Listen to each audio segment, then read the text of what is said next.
Meghan Markle has responded back to a fan threatening her with a $10 million bathsuit lawsuit. And I've brought back on your favourite DC lawyer for his legal analysis and expertise on this.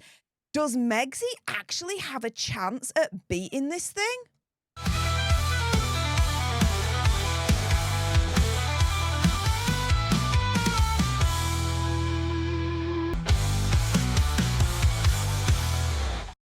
Hey up everyone, it's me, Stef, the Alter Nerd, your nerdy alternative, and welcome to the Dose of the Daily Nerd, where I break down the royal news and gossip of the day that's pretty much caught me eye. And oh my goodness, yeah, let's jump into it with your favourite DC lawyer, Mr. John Witherspoon. Thank you so much for coming back on my channel. And yeah, this story is pretty fast moving at the moment because the moment we find out that Megsy, Netflix, and her company Archewell Productions is being threatened with a $10 million bathsuit lawsuit, yeah, a few moments later, we get news that Megsy, was it Megsy? Was it Netflix? Who knows, right? Either way, there has been a response back to the fans' $10 million bathsuit lawsuit. Now, if you guys want to read this in full, I'll make sure the link to that is in the description bar below. In the meantime, of course, I've sent the link to John Witherspoon and he's read it through. So, John, take it away. What do you think to Megsy's Netflix response to it all? Does Megsy actually have a chance at beating this thing? What's your legal analysis and expertise on this? Well, let me just point out to begin with, we don't know exactly what the demand letter that this allegedly injured person included. We don't know all the points that are outlined and stated in that letter, but we can get a pretty good idea from this response. And we're not clear, as it says, as you said, Steph, about exactly who this law firm is representing. It might be a law firm representing Meghan. It might be representing Archewell Productions. It might be representing Netflix, or some combination of those. We don't know. But what we do know is that there are some, I think, very sound counter arguments that are outlined in this letter back to this woman who's claiming that she was harmed by the bath salts. And I've got just a couple of notes here that I'll just share. One of them is that there is always a duty of care, or not always, but in a lot of cases where there are two parties and there's this type of threatened litigation. And by the way, this litigation has not been filed yet. This is still at the demand letter stage, meaning that the woman who was injured asked an attorney to send a letter to whoever, and it generated this response. So I just want to be clear on that. There's not an actual lawsuit that has been filed yet. And by the way, just as an aside, I had to laugh. Some of the news reporting on this is calling out the word catastrophic to describe this person's injuries. And of course, when we think about, there it is, the context of the word catastrophic and Meghan and Harry, all I think about is the nearly catastrophic car chase, which was alleged to have happened in New York City. And that made me laugh when I saw that, because I thought, oh my gosh, this word catastrophic seems to be forever associated with Meghan and Harry, but that's neither here nor there. Anyway, the relevant points of this letter that came from this law firm, and as I said, I think it's a very good letter in response. They have talked about a duty of care, and they have pointed out, which normally does exist when you have multiple parties that are engaged in commerce of some sort. For instance, when you go into a hotel, the hotel has a duty of care to make sure that the environment is safe and that you are not likely to be attacked or robbed or whatever it is. This is why they have surveillance cameras and so forth in hotels, so that they can keep an eye on you. Same thing is true when you go into a grocery store. The grocery store has a duty of care in the event that something is spilled on the floor and makes the floor slippery. The store has a duty of care to, at a minimum, warn people about that hazardous condition, if not mitigate it by getting it cleaned up and removed. Another example of that would be, for instance, if you are engaged in a relationship, a doctor and a patient. The doctor has a duty of care type of relationship back to the patient. And what that means really is that there is a special relationship, as I've indicated.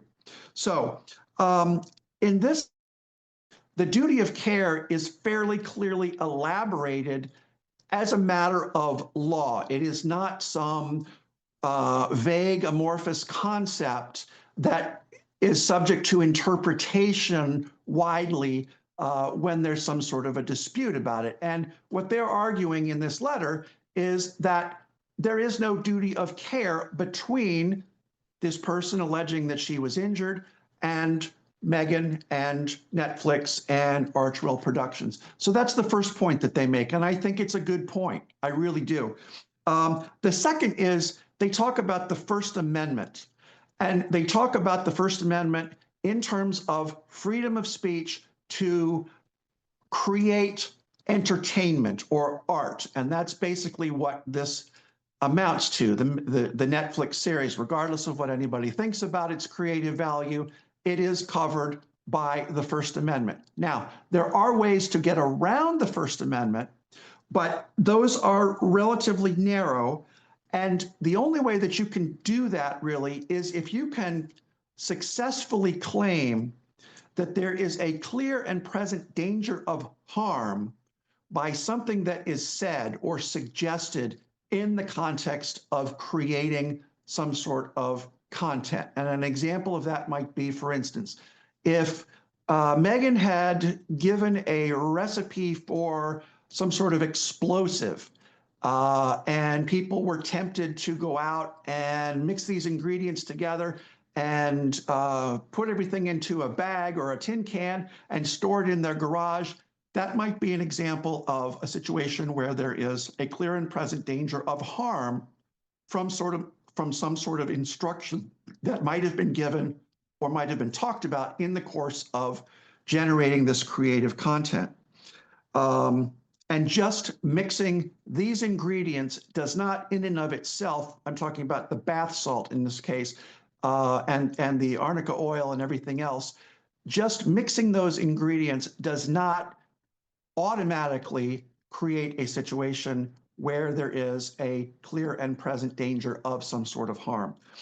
The other thing that's interesting is that apparently this plaintiff, this person who claims to be injured, she apparently admitted in her letter to Netflix and to Meghan and Archwell Productions, she admitted apparently that she has a pre-existing condition in the form of diabetes, which has an effect on her skin. And apparently it is relatively well known that people with a skin condition that is being caused by diabetes are susceptible from harm caused by certain mixtures of bath salts and Epsom salt and so forth. And in fact, as they allude to in this letter, there are specific instructions on Epsom salts alerting people that there can be complications based on certain skin conditions.